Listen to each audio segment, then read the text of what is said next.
I want to show you how easy it is to use sales forecasting and MRP in Dynamics GP. What I'm going to do is I'm going to set demand in the system using sales forecasting, and then I'm going to use MRP to suggest manufacturing orders and purchase orders. Let's take a look at it. The first thing I want to do is look at my sales forecast. Let's go to Transactions, down to Forecasting. I've got a very simple forecast. Let's take a look at it.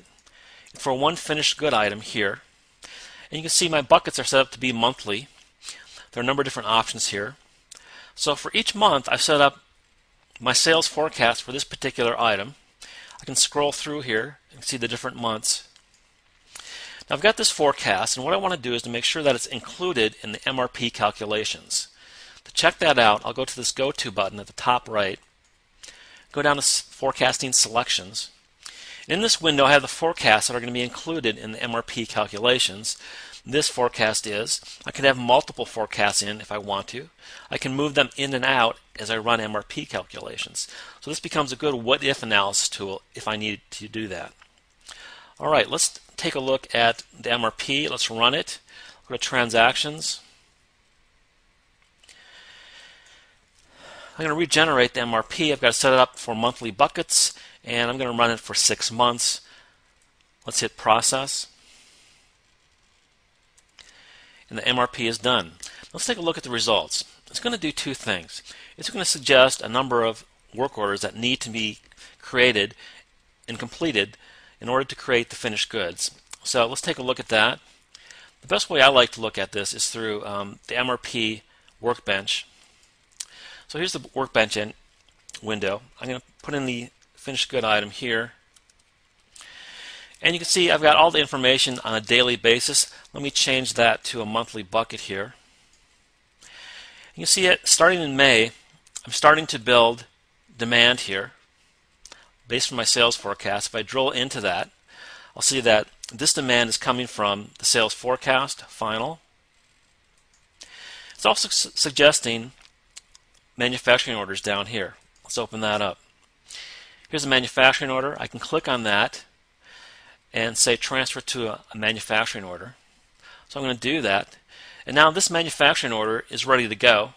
It's open. It's on the floor. But I need to purchase probably some of the component items. So let's take a look at that. So I'm just going to save this manufacturing order there. And then let's look at the request resolution screen. If I go to Transactions and Purchasing, look at Request Resolution. This is looking at the latest MRP run. It's going to show me all the items that I need to purchase. And I happen to know that down here, starting in July now, I need to buy these component items in order to fulfill my demand for the finished product. So I'm just going to hit Select All.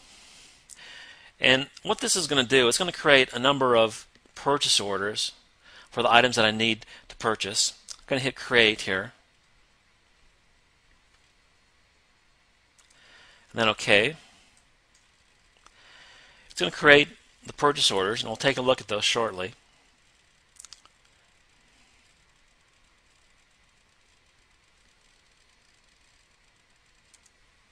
It's created this report to show me the results.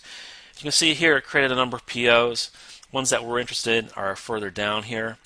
These are the POs for the components for the finished good in the sales forecast. So let's just take one last look at a window here, and that'll be the purchase order window.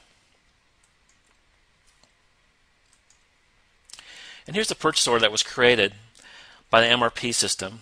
After it showed me the results, I selected the results I wanted and I created a PO for it.